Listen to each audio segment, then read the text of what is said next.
नमस्कार. मी आहे आपला मित्र डॉक्टर आंबेजोगाईकर आणि आपण पाहत आहात अग्निबाण लाईव्ह न्यूज चॅनल. आपल्या सोबत आहेत उमरखेड विधानसभा मतदारसंघाचे लोकप्रिय माजी आमदार नामदेव सासणे साहेब आणि त्यांना एक मी प्रश्न विचारणार आहे, कारण ते उमरखेड नगरीमध्ये प्रथमतः नगराध्यक्ष झाले आणि त्यानंतर ते आमदार सुद्धा झालेले होते, हे आपल्या सर्वांना माहीत आहे. आता सध्या उमरखेड नगरपालिकेची निवडणूक लागलेली आहे आणि महिलेसाठी हे अध्यक्षपद सर्वसाधारण महिलेसाठी म्हणजे खुल्या प्रवर्गासाठी आहे.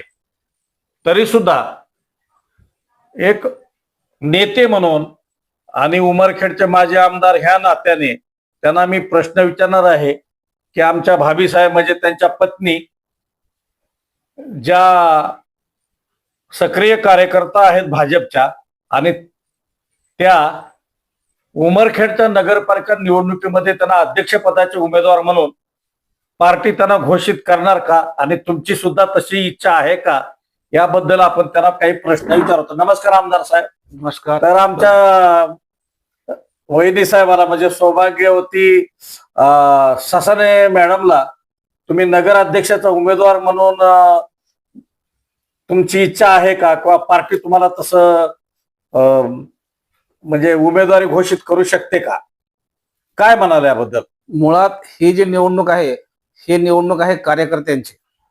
बर. आणि कार्यकर्त्यांना न्याय देण्यासाठी ह्या निवडणुका असतात आणि त्यामुळं मला तरी असं वाटतं की साधारणतः कुठल्याही नेत्यांनी किंवा त्यांच्या परिवारातील कुठल्याही व्यक्तींनी अशा प्रकारची दावेदारी त्या ठिकाणी करणे योग्य नाही.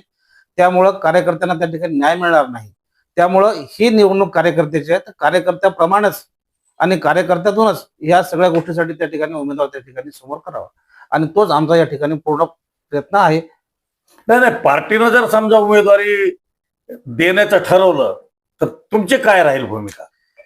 मी पार्टीचा एक सच्चा कार्यकर्ता आहे. तुम्ही बघितलाय मागच्या वेळेस की मी स्टँडिंग आमदार असताना पार्टीने मला या ठिकाणी थांबवलं आणि सांगितलं की बिलकुल आपला हा उमेदवार त्या ठिकाणी निवडून आणायचा. अतिशय ताकदीनिशी आपण या ठिकाणी आमच्या पक्षाचा उमेदवार आम्ही या ठिकाणी निवडून आणला, भाजपाचा उमेदवार या ठिकाणी आमदार म्हणून निवडून आणला. त्यामुळं मी पार्टीचा कार्यकर्ता आहे. पार्टी जो आदेश देईल त्या आदेशाचं पालन करणं हे आमचं कर्तव्य आहे. पण सुरुवातीपासून माझा आग्रह हा राहील की ही निवडणूक कार्यकर्त्याची आहे आणि कार्यकर्त्यामधूनच त्या ठिकाणी चेहरा दिला पाहिजे.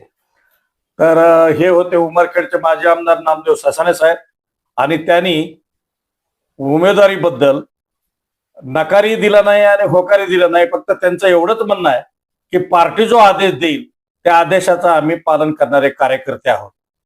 तर पुन्हा भेटूया आपण नव्या विषयासह. तोपर्यंत नमस्कार.